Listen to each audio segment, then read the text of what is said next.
on how to take out the safety feature on the Midwest gas can. It says model 4240.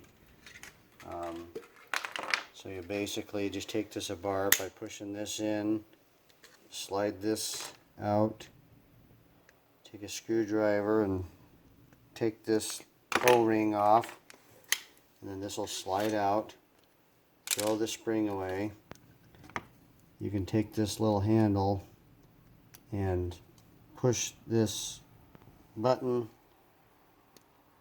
right here, push it in a little bit so it's not quite so hard to push with your finger, and then slide it back together, put the O-ring back on.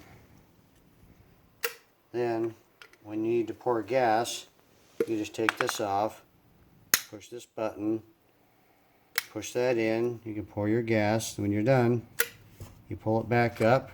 You're basically doing with your hand what the spring used to do. You put the cap back on.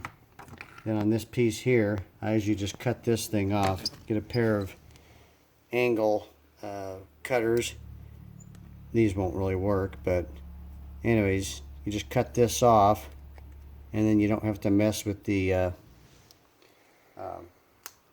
you know, this piece here on the gas can that keeps you from spinning it on and off. So I just cut those off.